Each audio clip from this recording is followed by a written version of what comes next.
Hello guys, welcome to my channel, welcome to Tempesta TV. It's me, your boy Pablito, giving you Tempesta reports. So leo nilikuwa nataka tuongelea certain story imekuwa happen around the globe na inahusiana na Tanzania. So Tanzania kumekuanga na general elections zenye zina happen after every 5 years. Na the thing that inafanya tuongelee story ya Tanzania ni venye wamekuwa kihandle history ya elections. So as you all know, the former president of Tanzania, President John Pombe Magufuli, alipasa kuwa kwa power. So he died when he was president in 2021. And when he died out of corona, deputy wake ndiye alikuja ka take over mamlaka by the name Mama Samia Suluhu.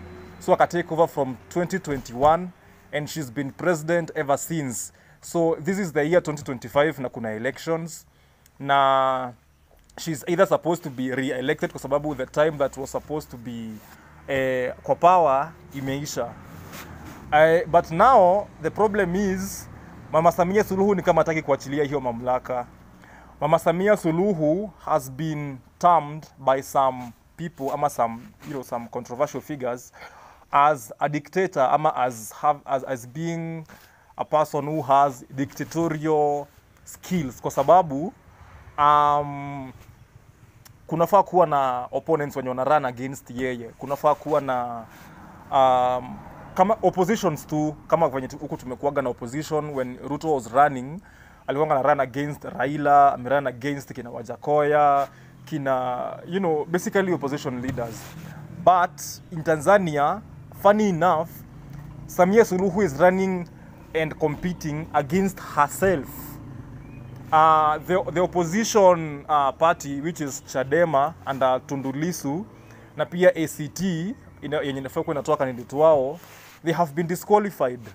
Chadema party, which is run by Tundu Lissu, was actually disqualified from running for elections in April kwa sababu walikataa kusign a code of conduct, which actually according to Tundu Lissu and the party inasema inawafinyilia, yani the contract is not favoring them at all, inafanya tu wakuwe too silent and they were like, we're not signing this. So after Ali declare he's not signing that kind of conduct, he was actually accused and he's being charged with treason by the government of Tanzania, which is a very, very, very serious crime. But ukiangalia history, I mean, treason is a very serious crime, but ukiangalia kwa history ya Tanzania, I don't necessarily think it applies kwa sababu there's nothing that Tundu Lissu has said ama done yenye inafanya qualify kukuwa under charges za treason, as in that is a very serious accusation. But then Tanzania, the government does not give a damn. These guys are opposing us and we do not want them in our government anymore. Our pay chance ya kuwa na democracy. There's no democracy in Tanzania right now. Na the people of Tanzania were very mad. Wamekuwa waki protest kutoka juzi. It's been like 3 days now and they are protesting kwa sababu Samia is running an election na kuwa peke yake. Na that has never happened, and they are opponents but then they are not allowed to run. Kwenda kwa ballot box, the only name appearing it's hers na majina ya governors, MCAs, senators, but other presidential opponents hawaonekani anywhere in that ballot box, that ballot, which is very, very, very, very weird. So these guys have been protesting. Kumekuwa na riots Tanzania, watu wanachoma streets, watu wana riot. It's been chaos in Tanzania for the first time kwa sababu this country has been under the rule of CCM, Chama cha Mapinduzi, ever since 1961. Na wa Tanzania wanasema they won't change. They won't change and they don't feel like the change is coming kwa sababu Suluhu has declared herself undisputed, and there's nothing like being undisputed, especially in 2025 kwa sababu there's something called democracy and democracy does not allow for someone to be undisputed. And like in a place like North Korea, ama mahali kama, England, where you have the king and the queen ruling. But in this case, in Tanzania, it's a democratic country, which is making people very pissed kwa sababu hai apply in that kind of a country. So kumekuanga na a lot of protests zenye zimekuwa ziki-escalate, kumekuwa na a lot of chaos. Now the funny thing about Tanzania right now ni ati the media houses in Tanzania, kina Wasafi, very major outlets za media, all of them have been shut down. How broadcast whatever is happening in Tanzania. Ni kama wamekuwa kwa mfuko na Mama Samia Suluhu. Alafu unapata wasanii wa bongo kama kina Diamond, Zuchu, Harmonize wamekuwa very vocal na kukampenia Suluhu back then, hadi wakati wa Magufuli, campaigning for Magufuli. And now they are supposed to be, under wanafaa kuwa, with the people of Tanzania waki protest na wao, lakini these guys are nowhere to be found, hawaonekani. Na watu wanashindwa what's happening kwa sababu they should be with the people, kwa sababu the people ndio wanawapeanga hizo views, ndio wanawapeanga hizo the celebrity status they have. It's because of the people, but hawatambui watu hata kidogo. So the celebrities in Tanzania, wale wengi kama Diamond sahi wako very quiet, wamekuwa kimya sana. Na it's very shocking to see that. So msanii kama Diamond Platnumz, kina Zuchu, kina Harmonize wameenda kwa Instagram zao wakafuta the posts zenye walikuwaga wameweka pale hivyo, wakazitoa kwa sababu ni kama wameona hao watu wamekuwa serious, kwa zile za hatuongei lakini pia hatusupport, ni very few musicians, mtu kama Alikiba hajaiko into politics, hajaiko under CCM. Na unapata when these guys are going to riot on the streets of Tanzania, wana target zile biashara za wale watu wana support CCM. They are targeting their businesses, they are targeting the enterprises zenye wamefungua. Kuna mali kuna footage ina go on the internet ya watu wameenda kwa kampuni ya gas station. Unapata unaona hadi wakitoka na gas zenye gas cylinders. They are very very very pissed, na Tanzanians wamekuwa very very vocal for the first time. So hii spirit ya protesting inatoka from it actually originates from way back then. Ile sasa Tanzania had not embraced it. Kenya kumekuwa na protest Kenya last year because of what has been happening with our president and what have you.